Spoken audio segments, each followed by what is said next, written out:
பரந்த உள்ளம் கொண்ட திறமூல அன்பர்களுக்கு வணக்கம். ஒரு படத்தில் உள்ள எந்த ஒரு பொருளையும் அது இருந்த தடமே தெரியாத அளவுக்கு எப்படி நீக்கிறது அப்படிங்கிறது தான் இந்த பதிவில் பார்க்க போகிறோம். நீங்கள் பார்க்குறது யாரெங்கே வழிவெளி. என்னோட பேர் MVP.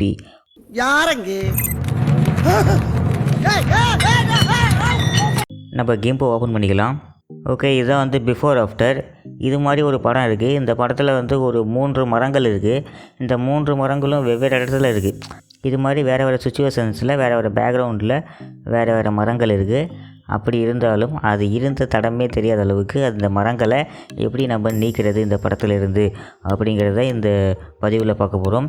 இப்போ தான் நீங்கள் ஃபோட்டோ எடிட்டிங் கற்றுக்கிறீங்க அப்படின்னாக்கா, பொதுவாக ஒரு ஃபோட்டோவில் இருக்கக்கூடிய ஒரு ஆப்ஜெக்டை ரிமூவ் பண்ணுறதுக்கு நமக்கு எரேசர் டூல் தான் ஞாபகம் வரும்.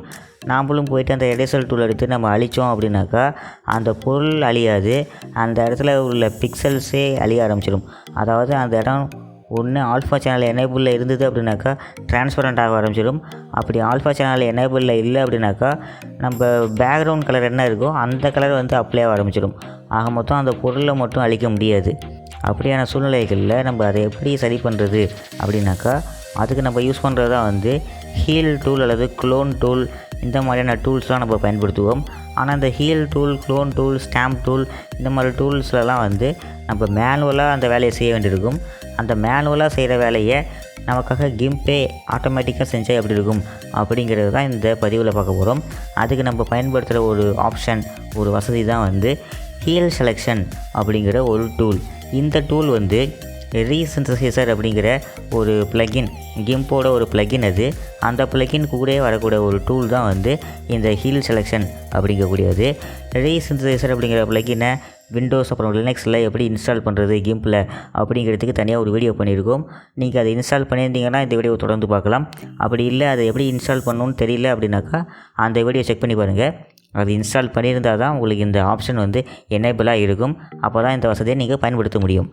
ஓகே, இப்போ நம்ம ஹீல் செலெக்ஷன் அப்படிங்கிற உத்தி மூலியமாக எப்படி இதை ஹீல் பண்ணுறது ஆட்டோமேட்டிக்காக அப்படின்னு பார்க்கலாம். அதுக்கு முன்னாடி நம்ம எந்த பொருளை ஹீல் பண்ணணும், ஒரு பிக்சரில் இருக்கக்கூடிய எந்த ஒரு குறிப்பிட்ட ஆப்ஜெக்டை ரிமூவ் பண்ணணும் அப்படின்னு நினைக்கிறோமோ அதை ஒரு ரஃப்பாக ஒரு செலெக்ஷன் பண்ணணும். அதாவது அந்த பொருளை சுற்றி ஒரு ரஃப் அவுட்லைன் மாதிரி நம்ம கொடுக்கணும். அதுக்கு நம்ம லேசோ டூல் அல்லது ஃப்ரீ கேன் செலக்ட் டூல் அப்படின்னு சொல்லலாம். அந்த டூலை பயன்படுத்தி நம்ம ஒரு ரஃப் அவுட்லைன் இது போல் கொடுத்துக்கிறோம். இது ரொம்ப துல்லியமாக இருக்கணும்னு அவசியமே கிடையாது, ரஃப்பாக இருந்தால் மட்டும் போதும். இப்படி செலெக்ஷன் மேக் பண்ணி முடித்த பிறகு ஃபில்டர், என்ஹான்ஸ், ஹீல் செலெக்ஷன் அப்படிங்கிறது தான் அந்த டூல். அதை கிளிக் பண்ணிக்க அப்படின்னாக்கா இது போல் உங்களுக்கு ஒரு ஹீல் செலெக்ஷன் அப்படின்னு சொல்லிட்டு ஒரு டயலாக் பாக்ஸ் வரும். ஓகே, இதுதான் நம்ம அந்த டூலை ஆக்சஸ் பண்ணுறதுக்கான ஒரு டயலாக் பாக்ஸ். இதில் கான்டெக்ஸ்ட் சாம்பிளிங் வித் அப்படின்னு இருக்குது இல்லையா, இது என்ன அப்படின்னாக்கா, அதாவது இது இப்போ உங்கள் செலெக்ஷனை சுற்றி உள்ள பிக்சல்ஸில் உள்ள இன்ஃபர்மேஷனை சாம்பிளாக எடுத்துக்கிட்டு அந்த சாம்பிளில் கிடைக்கிற டேட்டா மூலியமாக அந்த செலெக்ஷனுக்கு உள்ளே இருக்கிற விஷயங்களை ஹீல் பண்ணும். இப்படி தான் இது ஒர்க் ஆகுது. ஸோ அந்த சாம்பிள் எடுக்கணும் இல்லையா, அது அந்த செலெக்ஷனை சுற்றி எவ்வளோ தூரத்துக்கு நான் சாம்பிள் பண்ணட்டும் அப்படின்னு உங்கள்கிட்ட கேட்குது. அது டிஃபால்ட்டாக 50 பிக்சல் அப்படின்னு சொல்லிட்டு இருக்கும். அது அந்த செலெக்ஷன்லேருந்து எவ்வளோ தூரம் அது சாம்பிளாக எடுத்துக்கணும் அப்படிங்கிற கணக்கு. இது உங்களோட ரெக்யூர்மெண்ட்டு, உங்களோட நீங்கள் எந்த ஆப்ஜெக்டை எந்த ஃபோட்டோவில் ஃபிக்ஸ் பண்ணணும்னு நினைக்கிறீங்களோ அந்த சினாரியோவுக்கு தகுந்த மாதிரி இதோட வேல்யூ மாறிக்கிட்டே இருக்கும். இந்த ஃபோட்டோவில் நான் அதை ஒரு 25 பிக்சல் அப்படின்னு செட் பண்ணிக்கிறேன். ஓகே, அடுத்து சாம்பிள் ஃப்ரம் அப்படிங்கிறது டிஃபால்ட்டாக அதில் ஆல் அரவுண்ட் அப்படின்னு சொல்லிட்டு இருக்கும். அது எப்படின்னாக்கா, நம்ம அந்த செலெக்ஷன் ஒரு மேக் பண்ணியிருக்கோம்.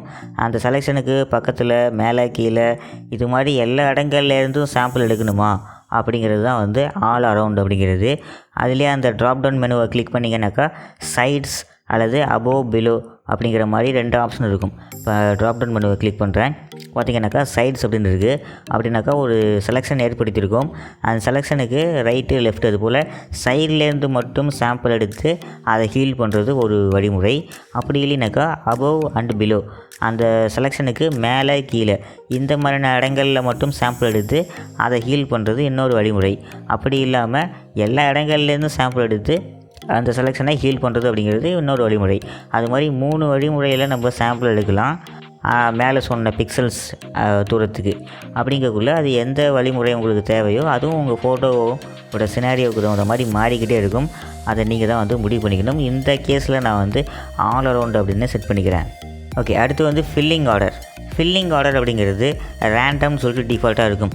அதாவது நம்ம வந்து பக்கத்துலேருந்து சாம்பிள் பண்ணியாச்சு, அந்த சாம்பிள் பண்ண டேட்டாவை உள்ளே எப்படி ஃபில் பண்ணணும் அப்படிங்கிற ஆர்டர் தான் வந்து ஃபில்லிங் ஆர்டர். ரேண்டம் அப்படின்னாக்கா அந்த டேட்டாவெல்லாம் வந்து ரேண்டமாக உள்ளே ஃபில் பண்ணும்.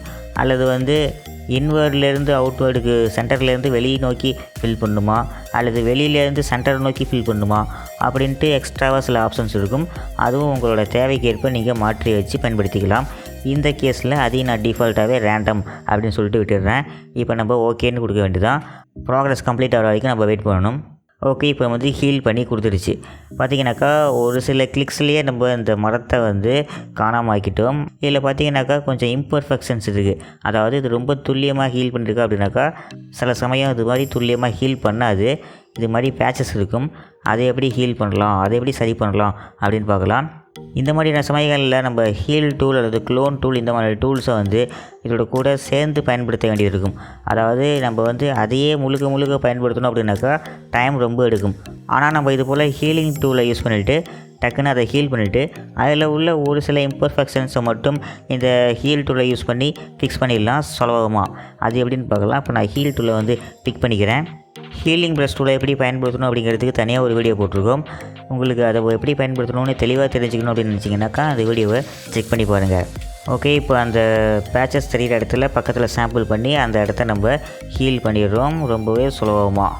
ஓகே, நம்ம இப்போ ஃபஸ்ட்டு மரத்தை ஹீல் பண்ணி முடிச்சாச்சு ஹீல் செலெக்ஷன் மூலிமா. இப்போ நம்ம அடுத்து ஹீல் பண்ண போகிறோம். அது எப்படின்னு பார்க்கலாம். இந்த மரத்தையும் நம்ம வந்து ரஃப்பாக ஒரு அவுட்லைன் பண்ண போகிறோம். லேசர் டூல் எடுத்துக்கோங்க, ரஃப் அவுட்லைன் பண்ணுங்கள். ஓகே, அவுட்லைன் முடித்த பிறகு ஃபில்டர், என்ஹான்ஸ், ஹீல் செலெக்ஷன் கொடுத்தீங்க அப்படின்னாக்கா டயலாக் பாக்ஸ் வரும். இதில் வந்து பிக்சல்ஸ் எவ்வளோ என்ன செட்டிங்ஸ்னு கொடுத்துட்டு ஓகே அப்படின்னு கொடுத்தீங்கன்னாக்கா ஹீல் ஆகிடும். இந்த கேஸில் பார்த்தீங்கன்னாக்கா இது ஆட்டோமேட்டிக்காக அதுவே கரெக்டாக தான் ஃபிக்ஸ் பண்ணியிருக்கு. ரொம்பவே கச்சிதமாக இருக்குது. ஜூம் அவுட் பண்ணி பார்த்தா தெரியும். அங்கே ஒரு மரம் இருந்ததுக்கான தடையமே இல்லை. அந்தளவுக்கு கரெக்டாக பண்ணிடுச்சு. ஸோ நம்ம அடிஷ்னலாக வேறு எந்த மேலே ஒர்க்கும் பண்ண தேவையில்லை. அதுவே போதுமானதாக இருக்குது. ஓகே, இப்போ இந்த மரத்தை எப்படி ஹீல் பண்ணலாம் அப்படின்னு பார்க்கலாம். அகைன் அதே போல் லேசர் டூல் எடுத்துக்கிறோம். நீங்கள் எந்த அளவுக்கு முடிஞ்ச அளவுக்கு துல்லியமாக செலக்ட் பண்ணிங்க, அந்த ஏரியாவை கரெக்டாக கவர் பண்ணிட்டீங்க அப்படின்னாக்கா அப்போ அது சரியாக வேலை செய்யும். அதனால் சில இடங்களில் மட்டும் கொஞ்சம் ஜூம் பண்ணிக்கிட்டு கரெக்டாக செலக்ட் பண்ணிக்கோங்க. நார்மலான இடங்களில் நீங்கள் இது போல் ரஃப்பாக செலக்ட் பண்ணிக்கலாம். ஓகே, செலெக்ஷன் மேக் பண்ணி முடிச்சாச்சு. ஓகே, ஒவ்வொரு தடவையும் நம்ம வந்து ஃபில்டரில் போயிட்டு நம்ம சூஸ் பண்ண கஷ்டமாக இருக்கும். அதுக்கு கிம்பில் ஒரு ஷார்ட்கட் இருக்குது. கீபோர்டில் இந்த ஸ்லாஷ் அப்படிங்கிற கீயை ப்ரெஸ் பண்ணிங்க அப்படின்னாக்கா இது போல் வந்து உங்கள் கர்சர் எங்கே இருக்கோ அந்த இடத்துலேயே சர்ச் பாக்ஸ் ஒன்று வரும். இந்த சர்ச் பாக்ஸில் உங்களுக்கு என்ன வசதி வேணுமோ கிம்பில் அதை நீங்கள் டக்குன்னு தேடிக்கலாம். இப்போ நான் ஹீல் அப்படின்னு டைப் பண்ண உடனே நமக்கு ஹீல் செலெக்ஷன் வந்துடுச்சு. டபுள் கிளிக் பண்ணிங்கனாக்கா டக்குன்னு அதை ஓப்பன் பண்ணிடலாம். ஓகே, மெனுவில் போய்ட்டு அது எங்கே இருக்குன்னு தேடிட்டு இருக்க தேவையில்லை. இதில் நான் வந்து செட்டிங்ஸை கொஞ்சம் 20 பிக்சல்னு மாற்றிக்கிறேன். ஓகே கொடுக்குறேன். ஓகே, இப்போ நம்மளுக்கு ஹீல் ஆகிடுச்சு. இப்போ பார்த்தீங்கன்னாக்கா மையத்தில் கொஞ்சம் இந்த புற்களையும் வந்து சாம்பிள் பண்ணி அப்ளை பண்ணி வச்சுருக்கு. இது எப்படி சரி பண்ணலாம் அப்படின்னாக்கா அகைன் மறுபடியும் நம்ம ஹீல் ப்ரஷ் டூலை யூஸ் பண்ணி மேனுவலாக பண்ண தேவையில்லை. மறுபடியும் இதை நம்ம அதே ஹீலிங் டூலை யூஸ் பண்ணி, அதாவது ஹீல் செலெக்ஷன் அப்படிங்கிற ப்ளகினை யூஸ் பண்ணி நம்ம பண்ண முடியும். மறுபடியும் அந்த பகுதியை மட்டும் நீங்கள் வந்து லேசர் டூல் மூலயமா ரஃப்பாக செலக்ட் பண்ணுங்கள். செலக்ட் பண்ணி முடித்த பிறகு மறுபடியும் கீபோர்டில் அந்த ஸ்லாஷ் அமுக்கிறேன். சர்ச் பாக்ஸ் வந்துடுச்சு. அதில் ஹீல் அப்படின்னு டைப் பண்ண உடனே ஹீல் செலெக்ஷனுங்கிற ஆப்ஷன் வந்துடுச்சு. அதை நம்ம வந்து இப்போ ஓகே கொடுக்குறோம். ஓகே, நமக்கு அது ஹீல் ஆகிடுச்சு. அவ்வளோதான். ஓகே, இதுலேயும் வந்து அந்த மேகங்கள் கொஞ்சம் இம்பர்ஃபெக்டாக இருக்கிறது போல் இருக்குது. ஸோ நம்ம அந்த ஹீல் ப்ரஷ் டூலை யூஸ் பண்ணி மேனுவலாக சின்ன ஒரு அட்ஜஸ்ட்மெண்ட் பண்ணோம் அப்படின்னாக்கா நமக்கு ரொம்பவே பர்ஃபெக்டாக நமக்கு கிடச்சிடும். ப்ரஷ் சைஸை கொஞ்சம் கம்மி பண்ணிக்கிட்டு சாம்பிள் பண்ணி லைட்டாக ஹீல் பண்ணோம் அப்படின்னாக்கா முடிஞ்சது வேலை. ஹீல் ப்ரஷ் டூலை பற்றி தனியாக இன்டெப்த்தாக தெரிஞ்சுக்கணும் அப்படின்னாக்கா அந்த வீடியோவை மறக்காமல் செக் பண்ணி பாருங்கள். அது மட்டும் இல்லாமல் இப்போ நம்ம ரீசெண்டாக அப்லோட் பண்ண டிஸ்இன்டெக்ரேஷன் அப்படின்ட்டு ஒரு வீடியோ அப்லோட் பண்ணிடுவோம்.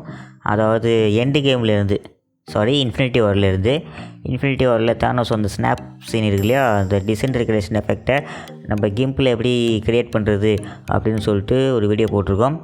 அந்த வீடியோவில் நம்ம அந்த தேனோஸை வந்து டெம்பரவரியாக ஒரு லேயரில் இது போல் ரிமூவ் பண்ணுறதுக்கு இந்த மாதிரி ஹீல் செலெக்ஷன் அப்படிங்கிற உத்தியை தான் பயன்படுத்தியிருக்கோம். அதில் பார்த்திங்கனாக்கா இன்னும் உங்களுக்கு சிறப்பான தகவல்கள், ஐடியாஸ் கிடைக்கும். மறக்காமல் அதையும் செக் பண்ணி பாருங்கள். அவ்வளோதான் இந்த சின்ன வீடியோ. இந்த வீடியோ கண்டிப்பாக உங்களுக்கு பிடிச்சிருக்கும், பயனுள்ளதாகவும் இருந்திருக்கும் நம்புகிறேன். வீடியோவை கடைசி வரைக்கும் பார்த்ததுக்கு ரொம்ப நன்றி. உங்களை நான் அடுத்த ஒரு நல்ல பதிவில் சந்திக்கிறேன். அது வரைக்கும் அருங்கலை ஆற்றுக.